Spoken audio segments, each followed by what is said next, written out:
All right. Well, welcome everybody to this, this panel discussion hosted by IUCN. And thank you for joining us. I know you've probably had a very long day of many different interactions and lots of dialogue around Nature Positive. We're in the Nature Positive Pavilion. But for me, this is one of the most exciting sessions because we bring together both those who are creating frameworks and working very hard to help disclosure around what Nature Positive could be, but more broadly, what we should be disclosing as business and finance, but also those who are actually implementing it. So really we bring together leaders here who are working at the cutting edge of engaging with finance, financial institutions who want to understand what should I use to understand biodiversity impact and nature risk. How should I think about what Nature Positive is? What metrics do I use? And these are the conversations that are being had now much more frequently. And so I'm very excited to welcome my fellow co-panelists today. So an introduction from myself. I'm Dr. Vian Sharif. I run a firm called Nature Alpha, and we're very committed to working both with the best-in-class data that's out there in terms of the frameworks that are coming out of ENCORE, Science-Based Targets for Nature, IBAT, we just announced an alliance, which is very exciting, and working with the frameworks and regulation setters to actually understand how this is going to be implemented in practice. Now, Nature Positive.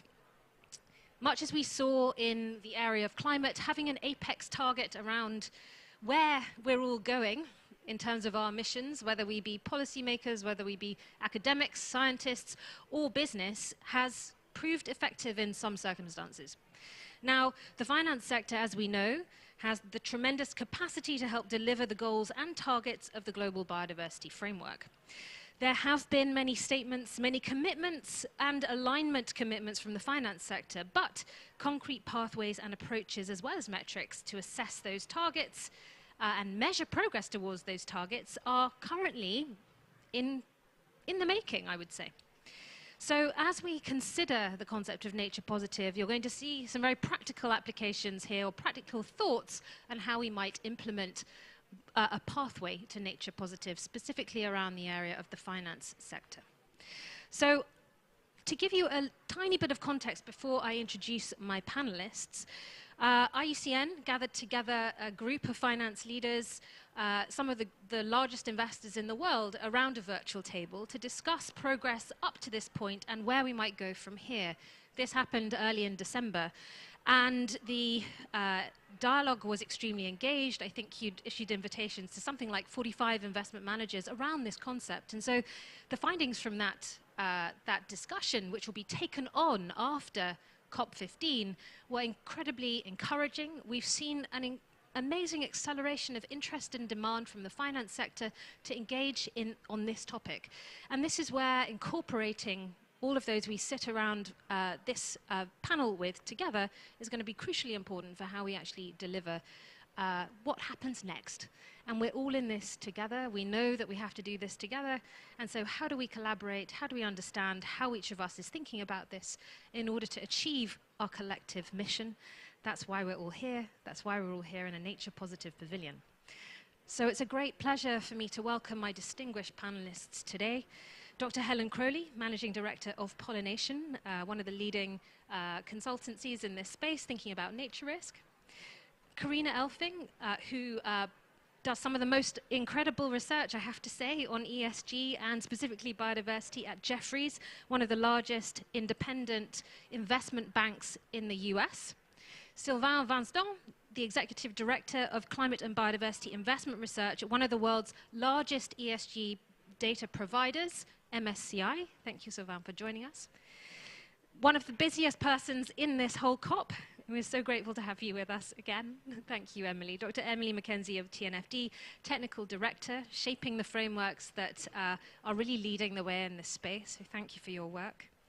Jeremy Eppel, Principal at Nature Finance, who's just launched a Nature Positive Alignment tool, which is helping us to understand how we can start to quantify the alignment of financial flows with nature-aligned outcomes. We'll hear a little bit more about that in a moment. And then our friend, Dr. Frank Hawkins, who has been leading the work within IUCN alongside Dr. Jane Smart, really pioneering engagement with the finance sector on how we can start to define a pathway for nature positive, and we'll hear a little bit more about that in a moment. Thank you so much all for being here. Helen. Yes. I'm going to start with an opening question to you, and then I'll move to you, Sylvain, because I know you've just landed. In fact, I'll give you a second to settle in. So, Helen, it's interesting the way that you're interfacing with companies. You're working with companies who are trying to understand their nature risk throughout perhaps their supply chain, their value chain. And so are you finding that companies are interested in understanding how to reduce their risk?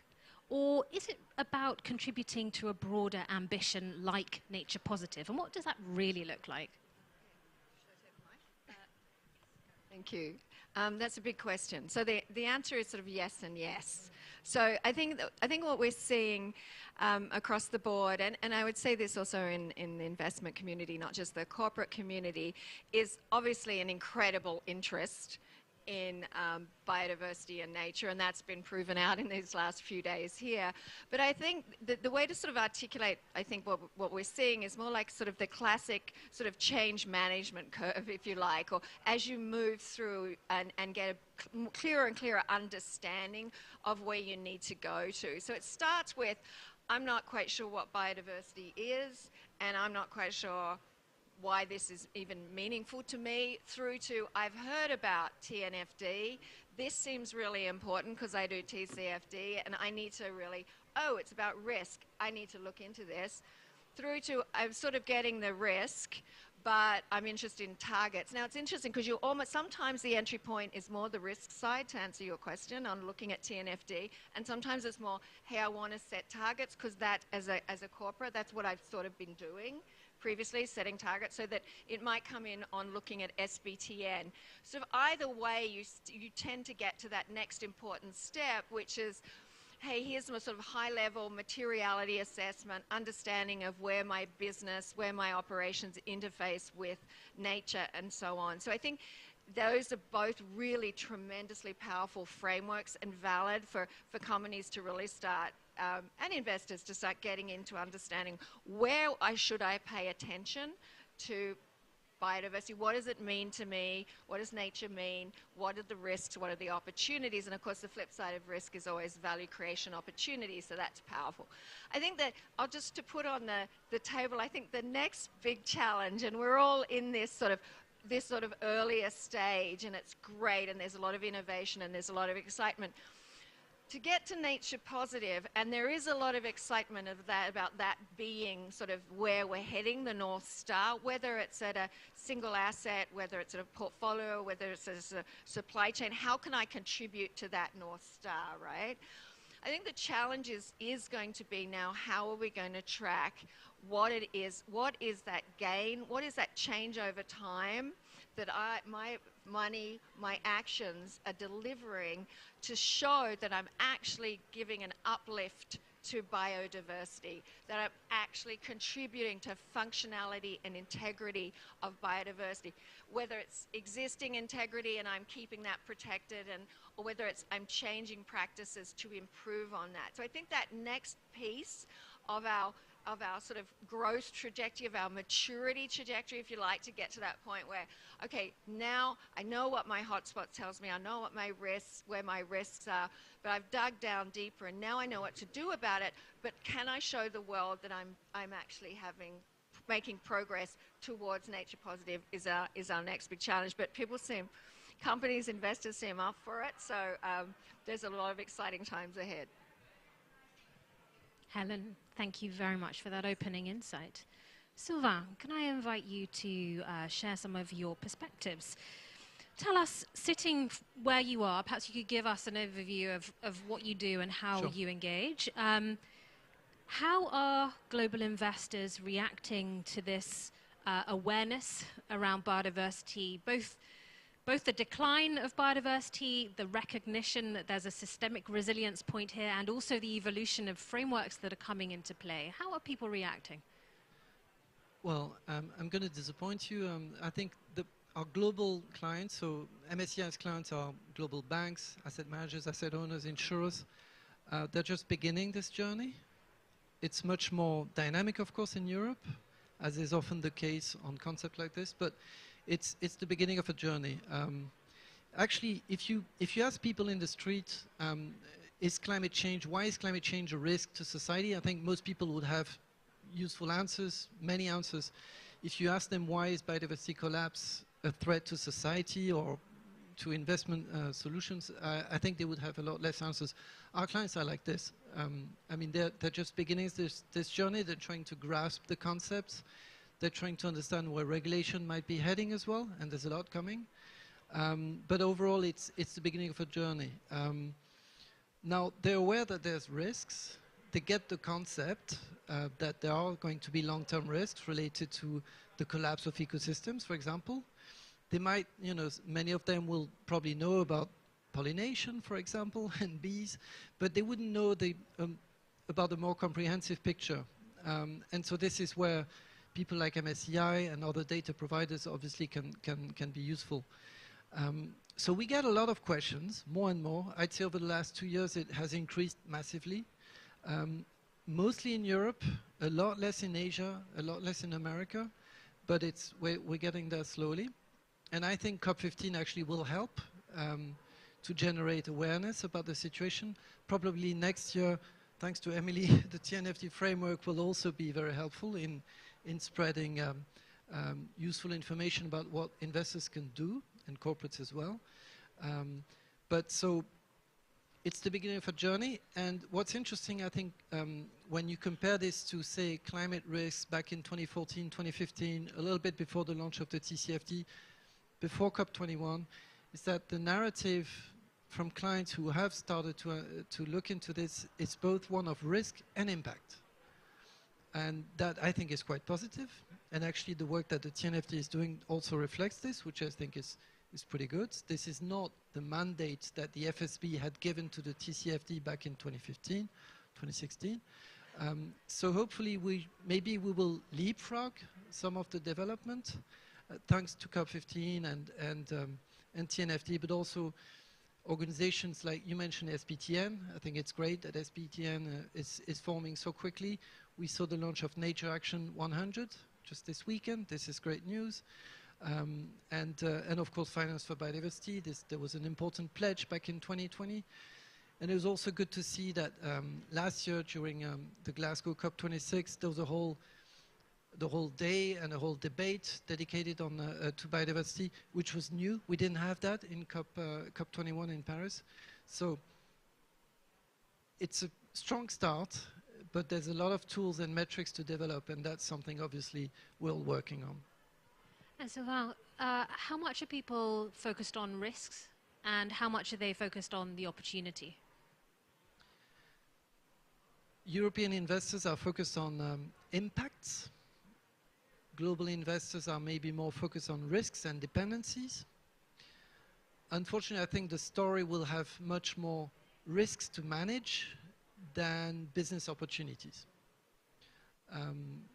It's sad news that we bring sometimes to clients, but it is nonetheless important. So we look at both sides of the coin, if I may say. But I have an intuition that risk management is going to be bigger than grasping business opportunities.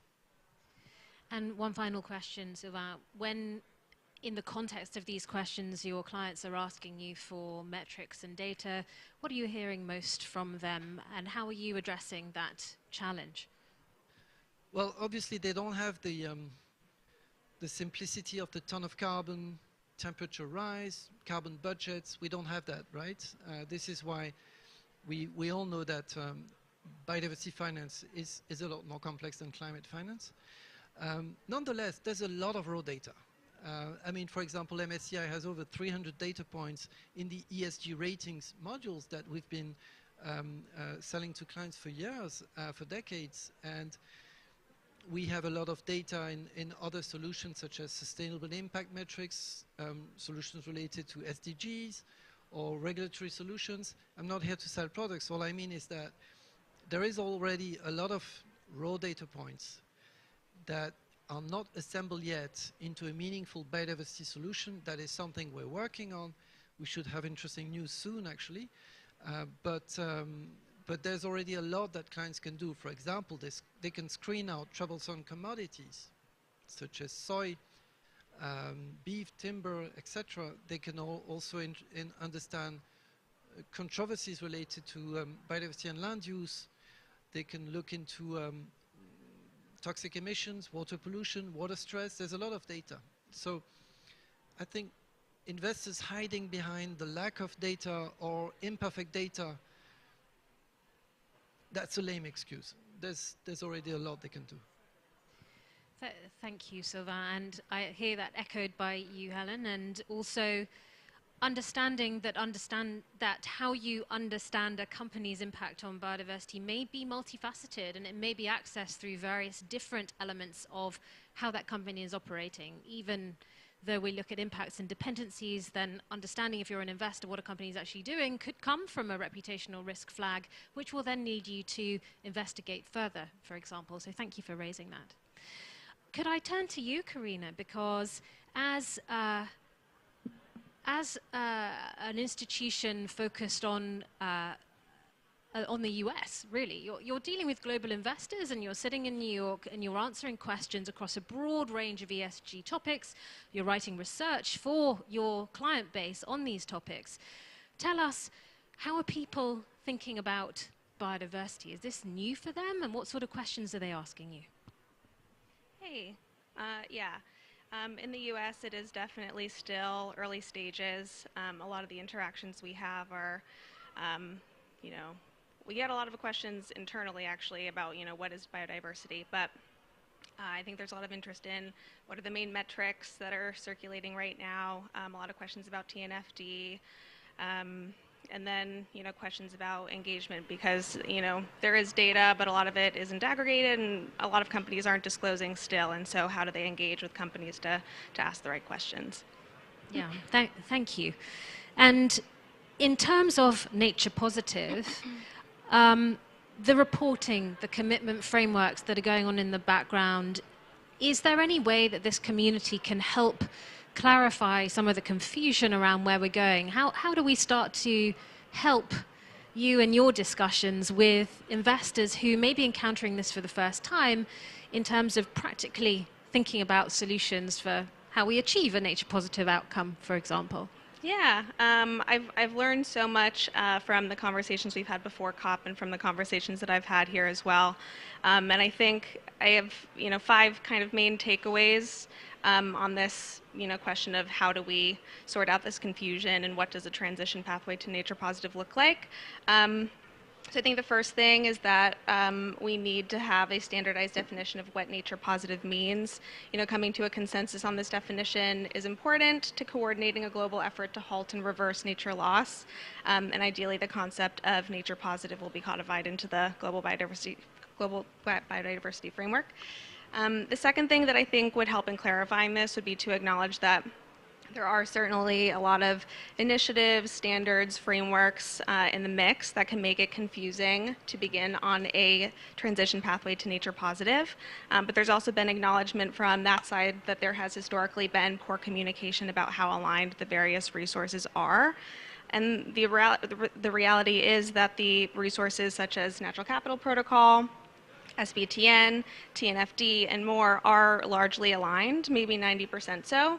And to mitigate this confusion, one thing that I found really helpful is Business for Nature worked with a group of partner organizations to create a high-level business action framework to simplify the sustainability landscape for companies and help serve as an entry point for those looking to start their journey. So for people who aren't familiar, their 4-step framework is assess, commit, transform, and disclose, or ACT D, with the recommendation essentially being to take a materiality-based approach and start small.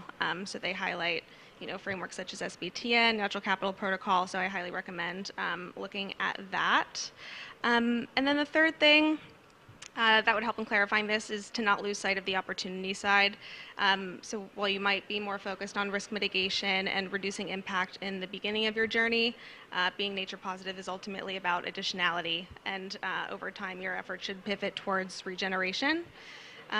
Two more things. The fourth thing that I think would help in clarifying this is the following message from Business for Nature.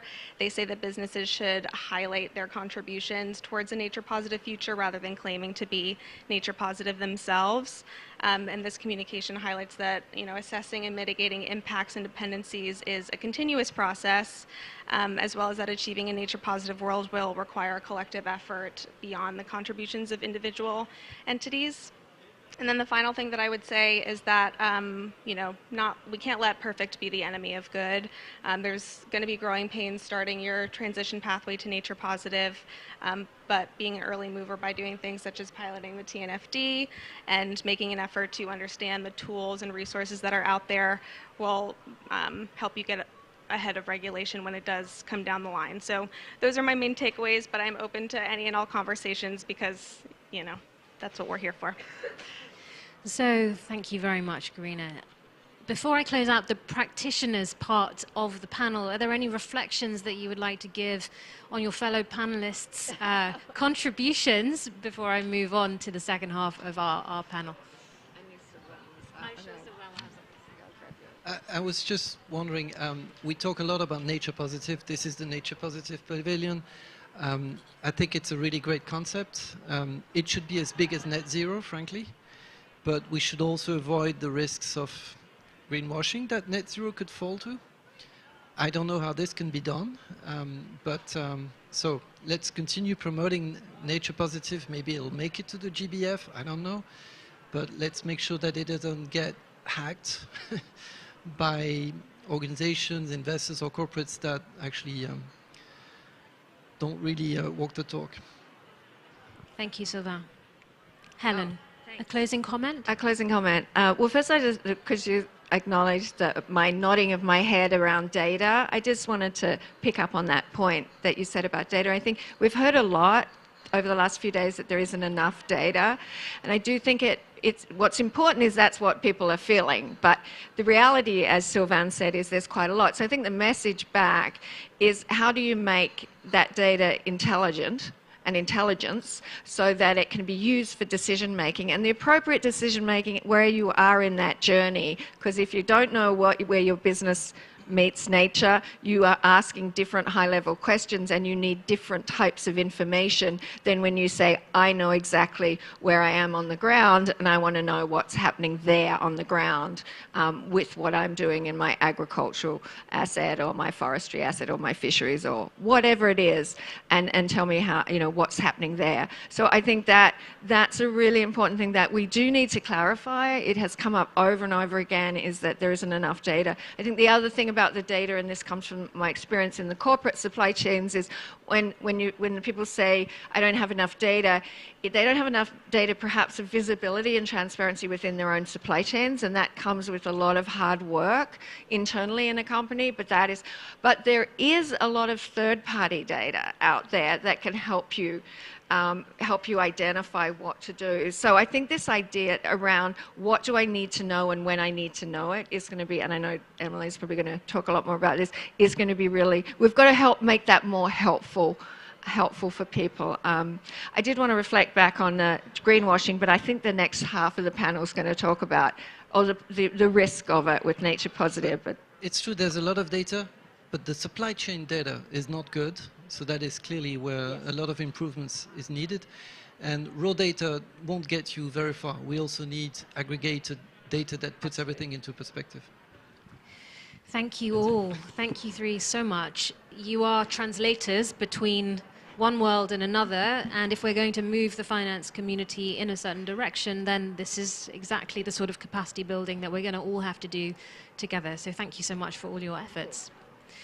So we've heard from our practitioners, our distinguished practitioners. Now, given what we've just heard, what do we need to add in terms of our thinking about actually delivering a nature-positive transition pathway. And I'm going to turn to our next three panelists for this. So perhaps, Emily, I'm going to ask you to comment first. As Technical Director of the Task Force for Nature-Related Disclosures, already has achieved so much traction over the past year, and prior to that, a really extraordinary achievement. So Emily, your views. How does the momentum for nature positive align, in your view, with emerging regulation and reporting on nature? Yes, so there is tremendous momentum. What I'm working on is a market-led task force, so my role is to support a market-led task force of financial institutions, corporates and service providers, and we have many more who are involved and supporting. And I think the momentum is twofold. It's coming, one, from a sense that these risks are material and they are manifesting now, and there are tremendous opportunities.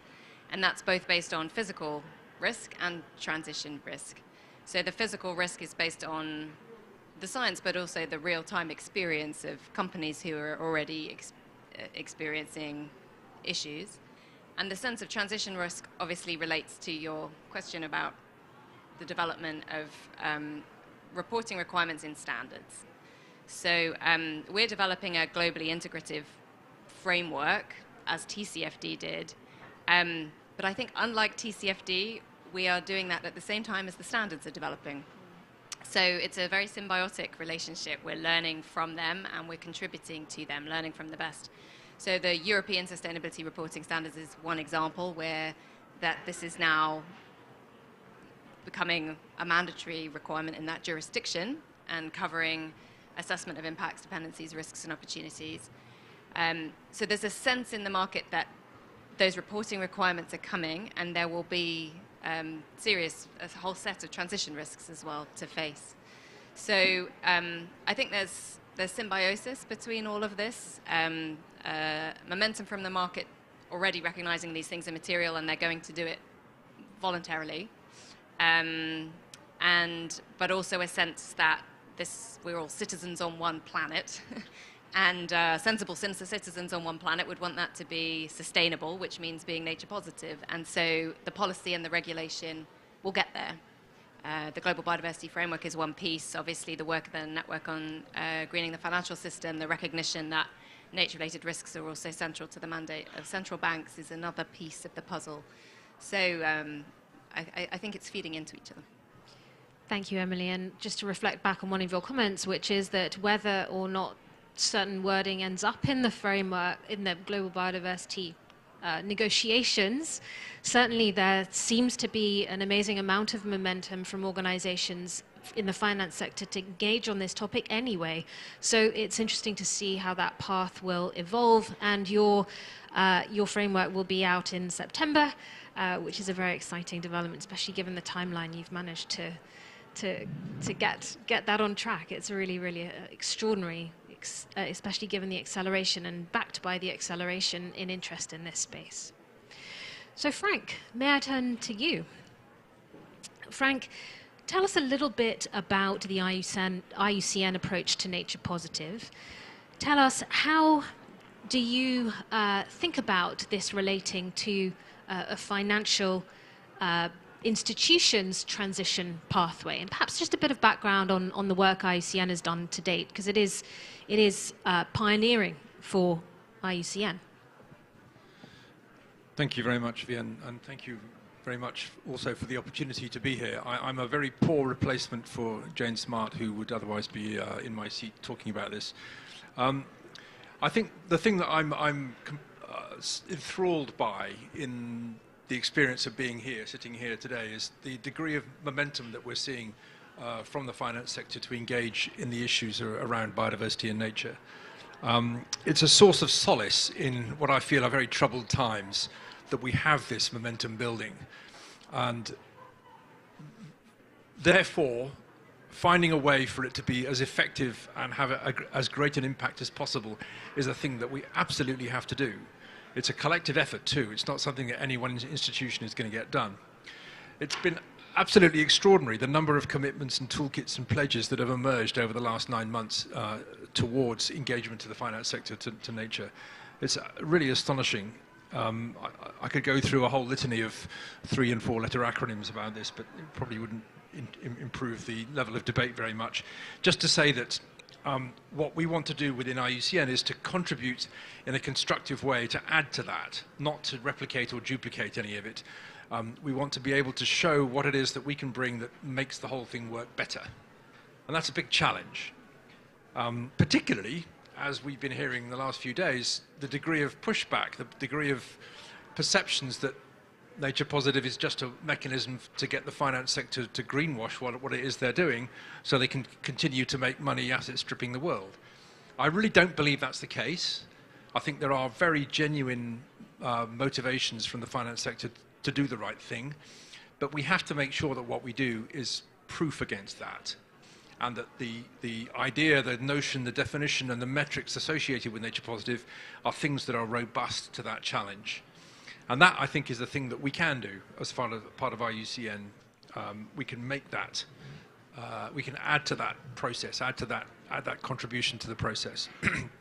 So, just very quickly about how it is that we are hoping to do this, is to connect the impacts of specific finance flows, for instance, investments in infrastructure, commodity plantations, habitat restoration, with concrete, measurable and verifiable reductions in pressures on biodiversity. That's the connection that we're trying to make between where it is the money comes from and what it does when it hits the ground. So we're demonstrating that changes in financial flow can mean changes in pressures on biodiversity, which changes the state of the underlying biodiversity that is affected by those pressures, making that scientific, logical and financial connection. In order to make that work at a global scale, you have to be able to say how big those changes were, rather in the vein of what we were talking about with the metrics that people are talking about with net zero, that these numbers, the effects of these changes in investment flow are comparable, so you can say this one is better than that one, but also that you can add them up. You can say what went on across this company portfolio adds up to a number that is this, and this is a contribution to what it is that this country is able to deliver to the global commitment. So one of the ways in which this seems to be emerging in a way that the finance sector is engaged with most concretely is through biodiversity credits. Big controversy, but lots of people trying very hard to align the standards and principles that are associated with biodiversity credits in order that we can make that kind of market mechanism actually deliver something robust and useful. It's important to underline that I think what we're talking about here is focusing on individual contributions, not on how it is that institutions are able to account for their total impact. We have to be able to show what it is that those individual contributions are before we can go anywhere near the idea of auditing individual institutions. We don't have the final formula for this. We need to build on what our colleagues have done, particularly SBTN, TNFD, make sure that what we're adding to this is the most constructive contribution possible. But it was very interesting hearing this comment, don't let perfect be the enemy of the good. The good still has to be good enough that we're not vulnerable to these challenges. And in addition, the process that we develop in collaborating with all these institutions is as action-oriented, as simple, intuitive, logical, and effective as possible. That's a very big ask. But what we would like to be able to do is to co-opt the momentum that we're finding in front of us here today to achieve that end. Thank you. Frank, if I may, I'm going to just draw out a couple of things. For those of us or those of the audience who are not necessarily familiar with the sorts of data that the International Union for the Conservation of Nature holds, the sort of authoritative data that you hold, would you mind just sharing with us a little bit about that? Because that does underpin your analysis and the sorts of tools you're able to offer. Sure. So I currently live in Madagascar. I've lived in Madagascar for long, long periods of time over the last 30 years or so. And the way in which biodiversity is disappearing in Madagascar is because of a range of different pressures that apply to the species and habitats that occur there. And these are things which are driven by economic interests. So in a patch of rainforest in northeastern Madagascar, the major cause of biodiversity loss might be that there are very strong pressures to convert that forest to a vanilla plantation. We know that that pressure is causing loss of the species that occur there through 4 or 5 different things. It might be loss of the forest itself. It might be through increased hunting brought about by people converting areas of habitat into vanilla plantations and then going off to hunt the animals that live in forest that has been made available by that process. It might be that you're reducing the viability of freshwater biodiversity because the clearance of the forest for vanilla increases sedimentation in the rivers. It might also be that the introduction of vanilla introduces invasive species to the forest.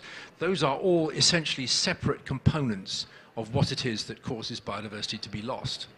So if you want to stop that, if you want to change that pathway, what you need to be able to do is address those threats so that you're coming out with something that actually conserves the underlying biodiversity that you've got that can survive in those circumstances. You can't just do one thing. You can't just stop forest loss. You have to address those other things as well. And if you divide those things up by the extent to which they are causing increased, for instance, increased likelihood of species extinctions, then you know you can calculate a number which tells you the extent to which you need to focus on those different pressures.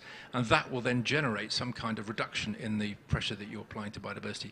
That's a very specific case, but you can apply that logic to any ecosystem and any set of species around the world and come up with a number to say this is the extent to which you can reduce the likelihood of biodiversity being lost in that circumstance caused by that particular commodity.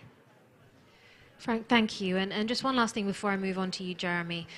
You had your convening early December, and I know that it's a very collaborative approach with regard to how we take this forward from your perspective. What are the next steps?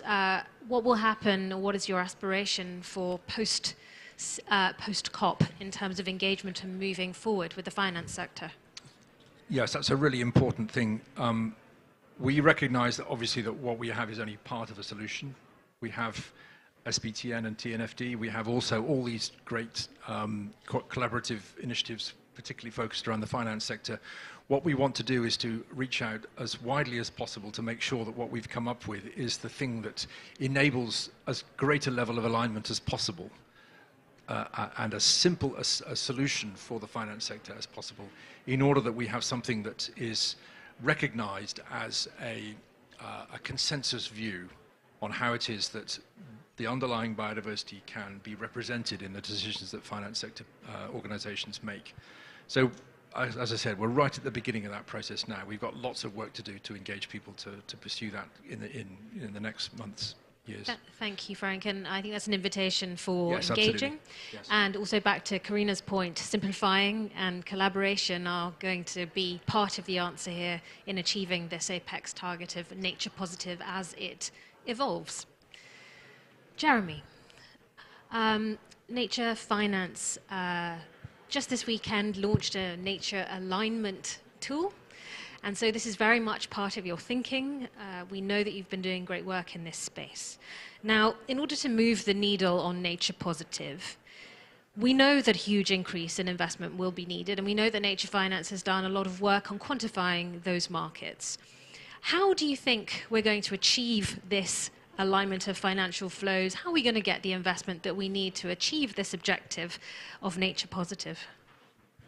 Thank you, Vian, and thank you, IUCN and others, for inviting me on this panel. And I was so interested in the comments from all the other panelists. So actually, I'm very grateful that you put me last, but I will try and answer your question as well as comment on theirs, on their answers.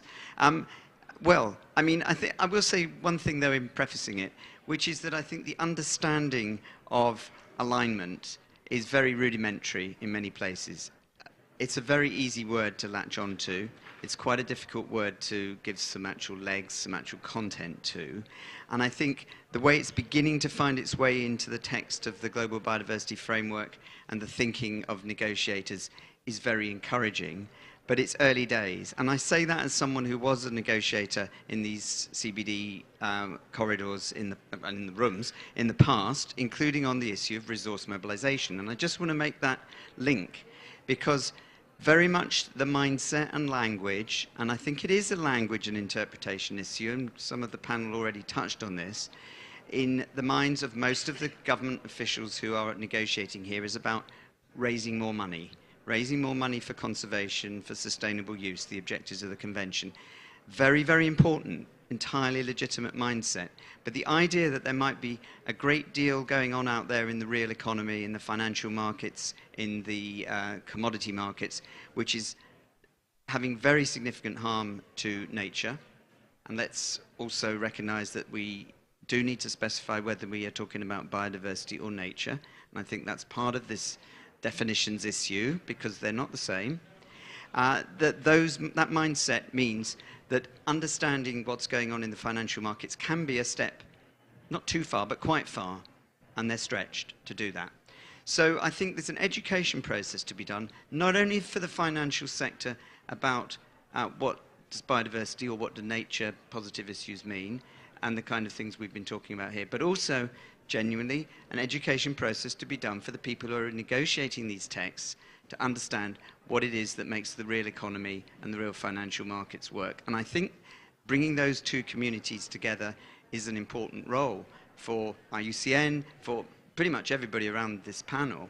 So having said that, because of that mindset that I think is often adopted in the negotiations about resource mobilization, the concept that there are big shifts of flows that can take place, big realignments of flows, I think that's where the alignment bit comes in, big transfers. I like to use the analogy of if resource mobilization is the little bit of the iceberg showing above the waterline, there's this huge invisible piece below which may be weighing it down. And if that weight continues to be much heavier than what's above the waterline, then we will not reach nature positive. We will not even reach some of the proxy goals, if I can put it like that, that are currently in the GBF for nature positive, the Goal D and the targets and the others, that, you know, they do add up in sum to something close to nature positive if the ambition is that it's stabilization and then improvement and then eventually regeneration. But at the moment, they're not nature positive. So my answer to the question is a significant realignment of those big flows. I hope that the tool, that the index that we've just produced can help understanding that, can particularly help understanding the degree of misalignment, and then as we understand better where that happens, in which sectors, in which countries, through which types of financial flow, we can then begin to look at what are the levers of change. Thank you, Jeremy, and a really good observation to point out that we're looking at $120 trillion worth of capital in global capital markets that needs to be systemically shifted. This is a big amount, but it is possible given the participation of actors around this panel and all of you in the audience. The other thing, just some reflections back on what this part of the panel have observed. In my view, there is no better exposition of the definitions that we're all dealing with here in the nature and biodiversity space than the opening chapter of the TNFD first version of the beta framework. So if you read nothing else, then do read that. It's an extraordinary exposition of the terms that we all use here. I think we expect to know these terms, but others who are not in this room may not, and that's a great way of defining what these terms are. And the other thing is on the Nature Finance website, extraordinary resources that you can read around about quantification of nature markets. They're all accessible. The Task Force on Nature Markets resources are there too, so please do, would invite you to visit those two areas. Just before I close out this part of the panel, is there anything that you would like to share in reflection to your fellow panelists before I open questions to the audience, and then I let you have a glass of wine?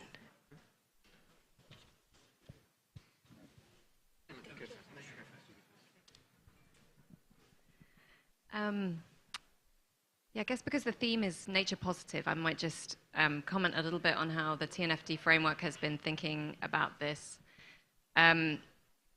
So one is that the task force has been clear we are a rule taker, not a rule maker. It's a market-led task force. It's not for us to decide what defines nature positive. And so we have quite a vague definition of nature positive, actually, in our glossary, which says it's a concept and a high-level goal and we look to the Global Biodiversity Framework and the best possible science to tell us what that should be, and we will fold it into the framework. So that's a sort of active area of reflection for the task force. How do we think about nature positive? And obviously, once these negotiations are complete, and also other groups working on the science, like the Earth Commission on Planetary Boundaries, are doing some big reports early next year, which are folding that best of science and the best political negotiation outcomes into our thinking. The other point I wanted to make was that the TNFD framework, like SBTN and others, has really used the IPBES 5 drivers of nature change as a fundamental umbrella for how we think about what we need to achieve. And it reflects the science we know of the unprecedented historic levels of biodiversity loss, that those are primarily framed in a negative way. It's pollution, it's resource extraction, etc. But one of the things we have put out in the last release is a proposition for how you can still maintain those 5 categories of drivers of nature change, but think about the potential for positive change under each of the categories, not only negative. And that's why we've used the term impact drivers rather than pressures, because impacts can be positive or negative. And we're very careful about saying in the framework that we're not requiring net reporting, so that you can still see the distinction between the negative and the positive. You see that very clearly.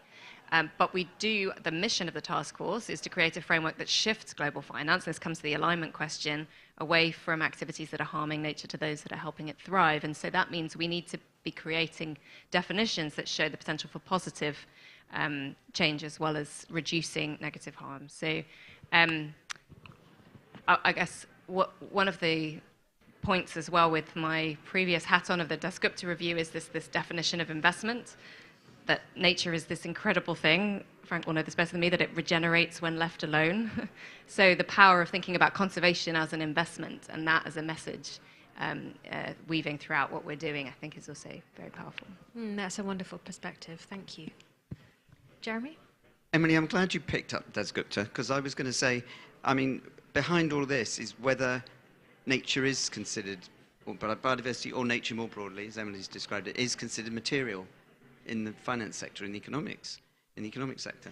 And absent what Dasgupta argued for about needing to make sure that nature is fully material in our economies, it's maybe not surprising, Sylvain, that there's much more interest in risk than in opportunity.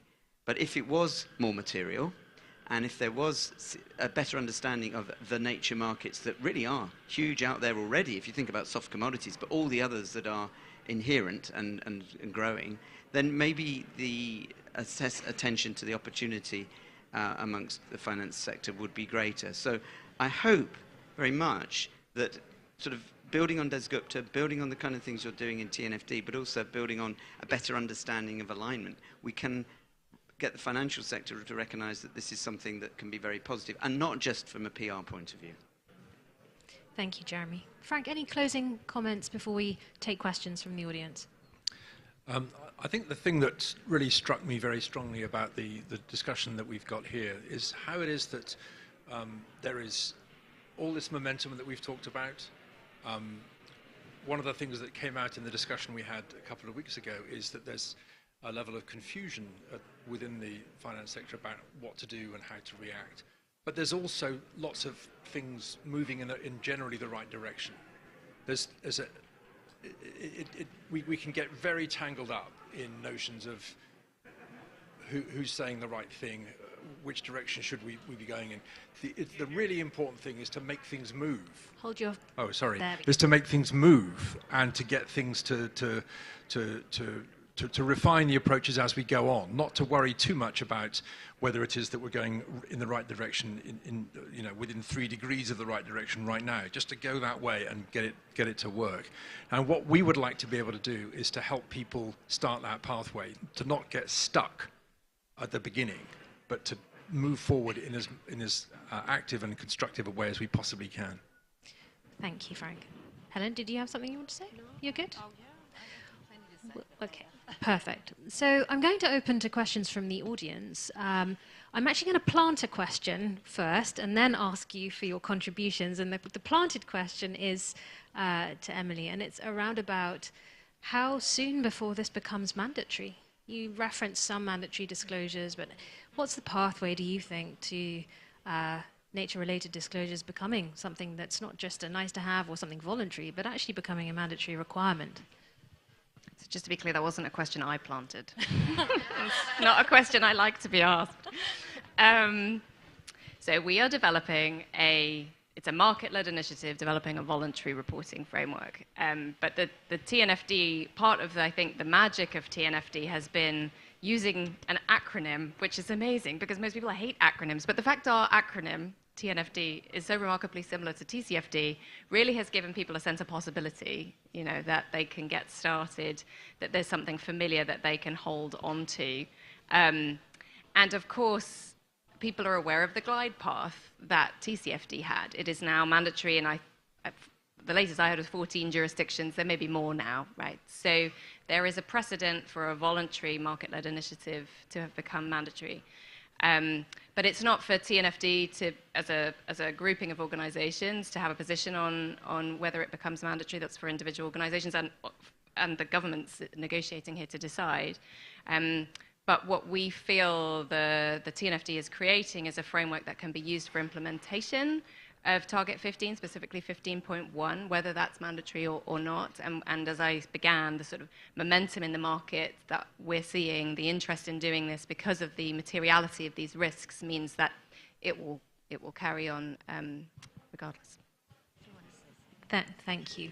Thank you very much, Emily. Go for it. Helen? Thanks. I did want to say something just before we open up for questions. So I sort of wanted to bring it back to the nature positive journey and the trajectory that we're on, or trying to get on, and to reflect back on a little bit of what Frank had articulated. I think the power of TNFD, one of the powers in TNFD is the double materiality of impact and dependency, because what you see is that a lot of companies know about impact, even though they don't know exactly what their impact is. They've been dealing with impact for a while, and there's reputational risk associated and license to operate. And that's been what we've been talking about in sustainability for a long time.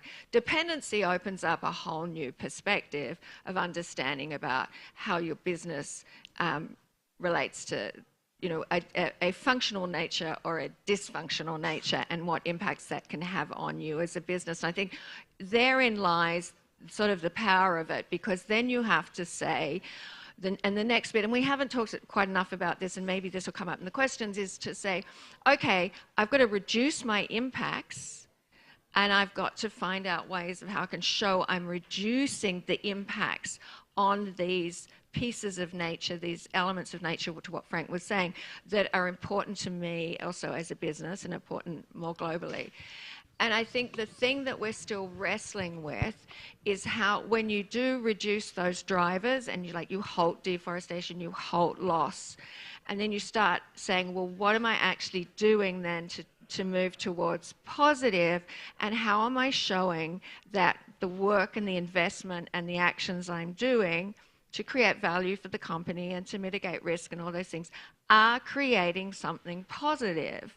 And it's not a straightforward thing. To what Frank was saying, the biodiversity credit work is that at its very basic, an innovation and R&D exploration of how do you articulate that what I'm doing, I'm reducing risk by reducing impacts, by stopping these drivers, these impact drivers, but the positive outcomes I'm having have to be articulated as well. And that was what is going to stop the accusations of greenwashing, is that we show that we're contributing. And I think we still have a lot of very interesting times and exciting times ahead on that. Thank you. Thank you so much, Helen. Turning to you, our audience, can I invite you to ask any questions that you would like? So please do put your hand up and we'll get a microphone to you. Any questions for our panelists? You're all too tired to ask a question. There we go. So can we get a microphone to our colleague in the audience? Okay, I think it's going to be me.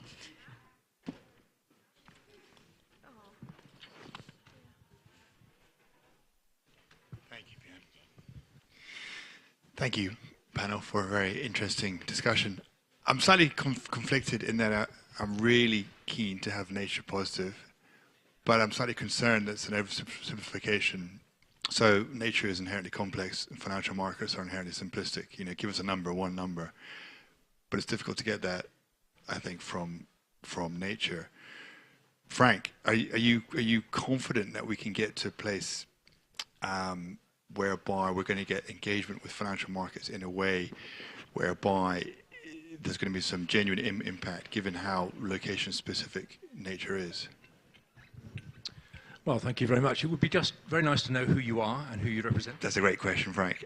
We have spoken a number of times, but James Staff, TNFD, Data and Analytics Lead. Yes, thank you, James. Good to have you here. Very good question. And I won't promise, or I won't even pretend that we have a complete solution to the issue that you bring of having a single number that represents biodiversity that gives you a return on investment. But you can do a part of that.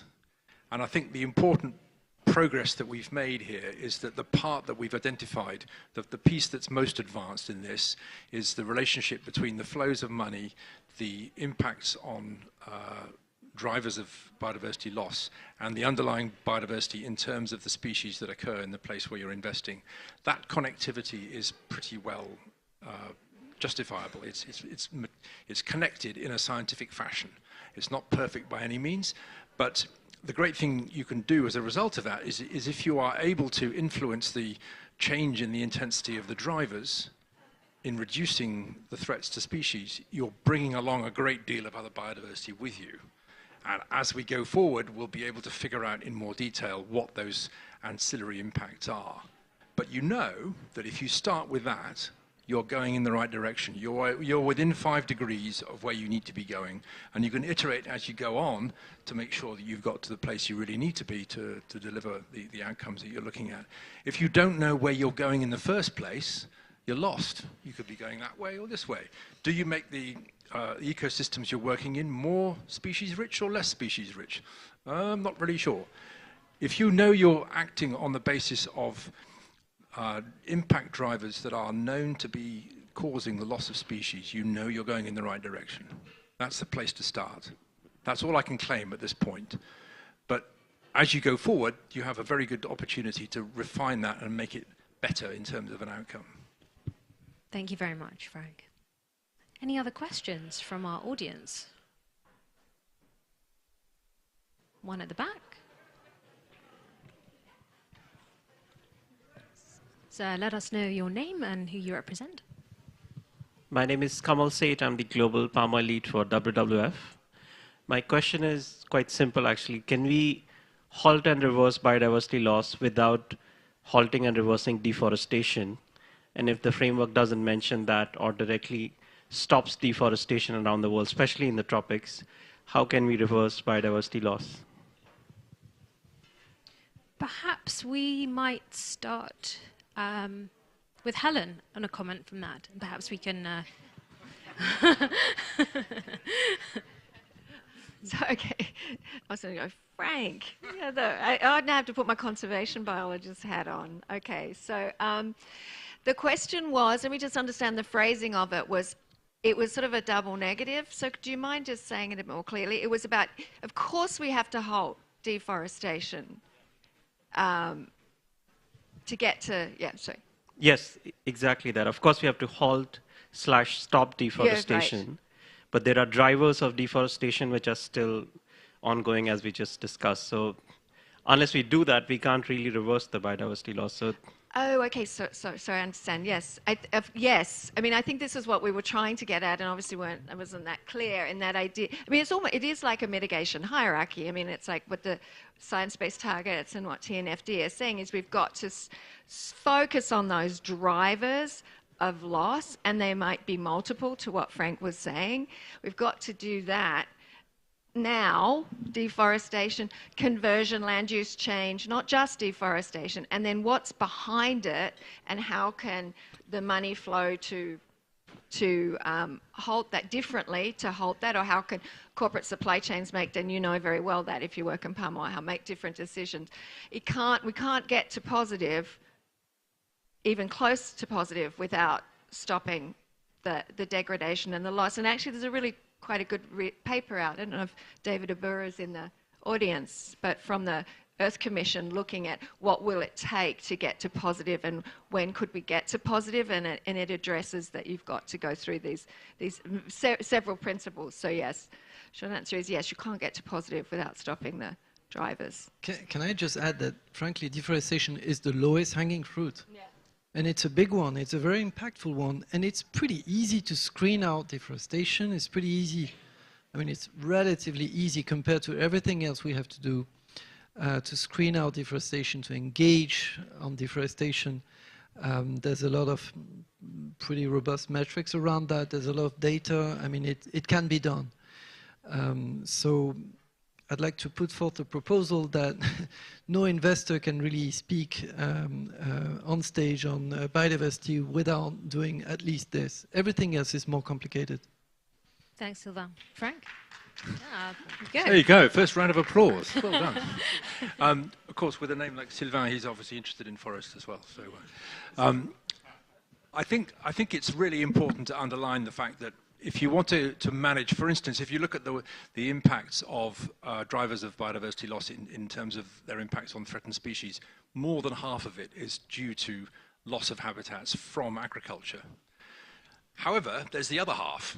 And if you look at the state of forests in Southeast Asia, where you have lots of nice trees, but nothing in them, that's not a viable outcome from a conservation point of view. You have to be able to pass out your efforts to make sure you're addressing the threats that apply in particular places. And in many cases, not by any means all, in some cases, the issue of deforestation isn't the thing you need to do as a first step. It might be the easiest thing you can do in lots of places, but there are other places in the world where you need to take a different approach. And understanding what the nuances of those approaches are and how you then deliver them in terms of changing the finance flows that are affecting them, that's the thing that I think we can do that. I think we can plan that stuff out from a commodity point of view or from a sector point of view or from a geographical administrative point of view. You can do all those things and come up with a reasonable plan that allows you to address the ensemble of those drivers. Any last questions before we wrap up? Yes? Oh, wow. 3. Okay. I'm going to be doing my miles today. So, introduce yourself. Thank you. Santiago Aparicio. I'm an advisor of Audubon and Burleigh and Latin American Development Bank. And the question may be for Emily, maybe, and it's what's the role of the insurance industry to accelerate the disclosure? And specifically the role of the insurance industry that is focused on governments. Am I allowed to pass the question to somebody in the audience? Great question. Yeah. Because I just know that Natalie, who's on the TNFD team, will give a much better answer to that question than I will. Sorry to put you on the spot, if you could introduce, Natalie. this is Team TNFD sitting here. So we're having discussion with a number of people from the insurance, and they're indeed looking at these with a lot of not only interest, but they want to progress on this, and they feel it is absolutely necessary to their business that these questions are being taken into account. Can you maybe rephrase your part about the government link with insurance? Because I'm not too sure what you meant there.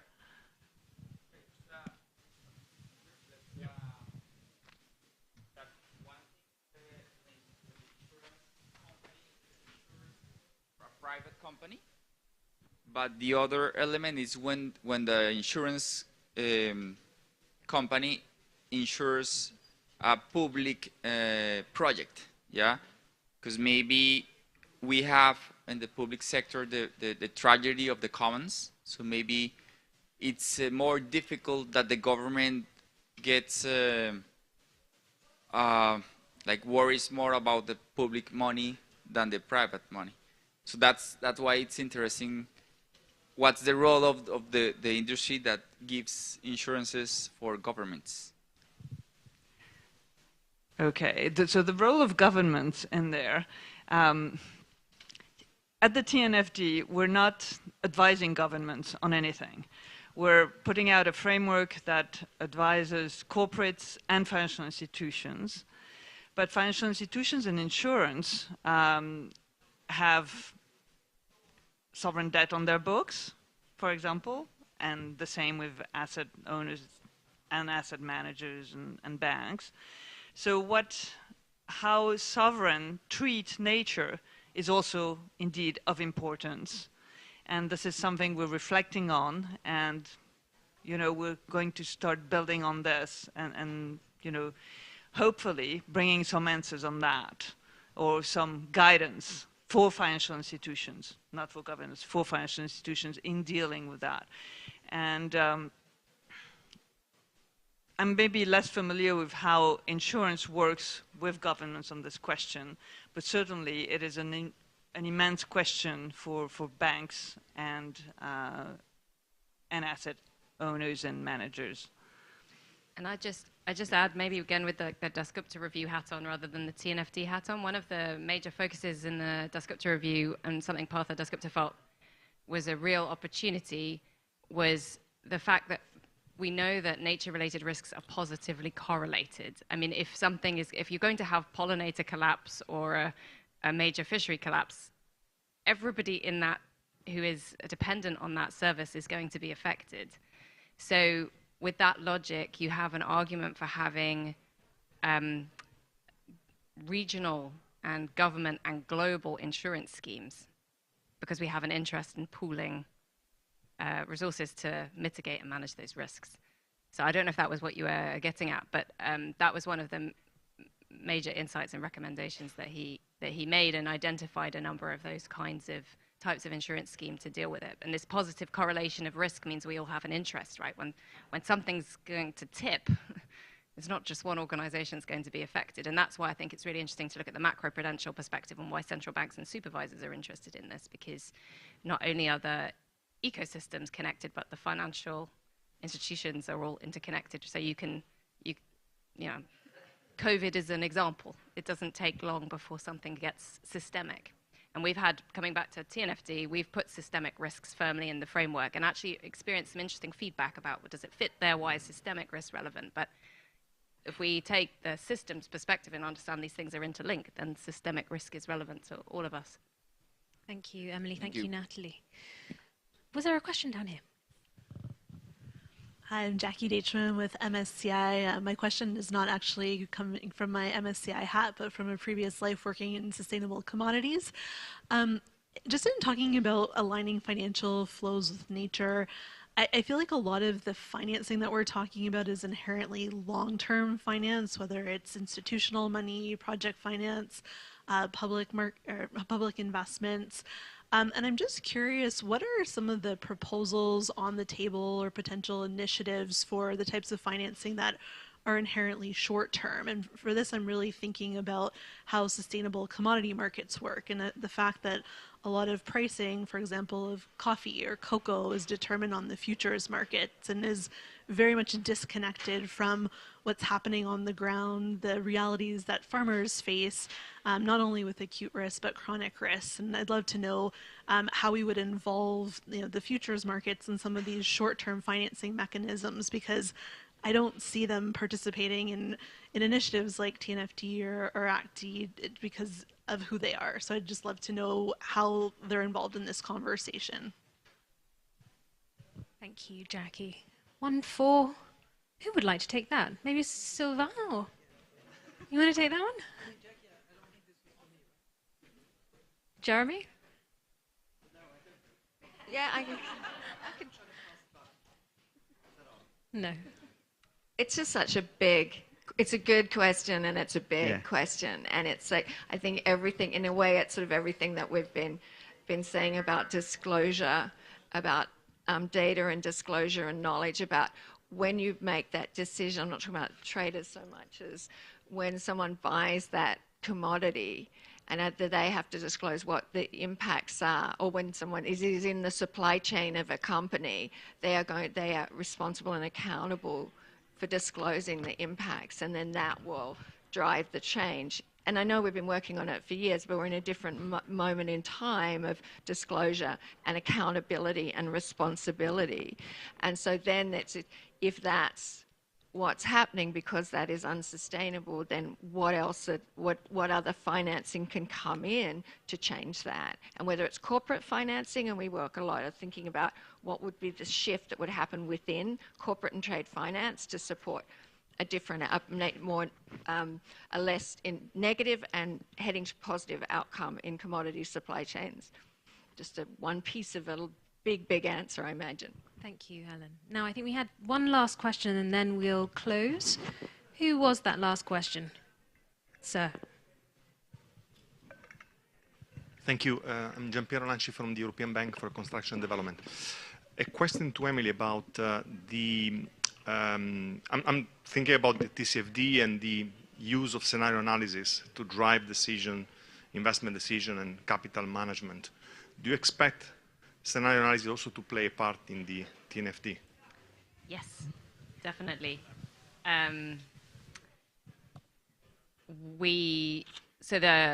From the very beginning, the task force has recognized the importance of scenario analysis, just as TCFD did. To understand risk, you need to look forward into the future. And in the last release we put out in November, we elaborated on that. So we had the same language as TCFD to describe the resilience of your organization based on the use of scenarios in the TNFD framework. And what we did in November was to elaborate that with a proposition of how we would approach it. We put it in a discussion paper rather than in the framework because we want to have some feedback and pilot testing to work through it in practice. But actually that paper includes a lot of detail of what we're proposing. And we based the approach that we're proposing on insight we got from a series of interviews we did with organizations that are applying climate scenarios. And the fundamental and overwhelming feedback was, it's incredibly difficult. And when you look at the analysis of which of TCFD's recommendations are applied, the scenario analysis one is the least applied. So people are getting stuck there, but we know instinctively if you're only looking at the current situation, you don't have a meaningful way of testing the resilience of your strategy as an organization. So we've gone back to first principles. We've proposed, the task force has proposed a quite simple 2x2 matrix where you had 4 quadrants that look at plausible futures. It's a little bit more nuanced than this, but they broadly look at physical and transition risks, so something from moderate to severe tipping points for ecosystem services, or low and kind of conflicting direction of market and non-market forces versus those that are all driving in the same direction and showing you there's going to be major transition risk.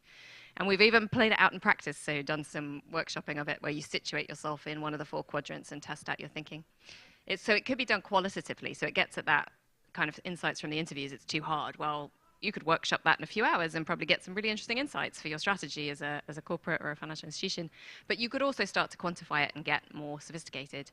And I guess I'll conclude just by saying that we're now going to put that into practice with pilot testing and push in March to have a draft toolbox around scenario analysis as part of that release.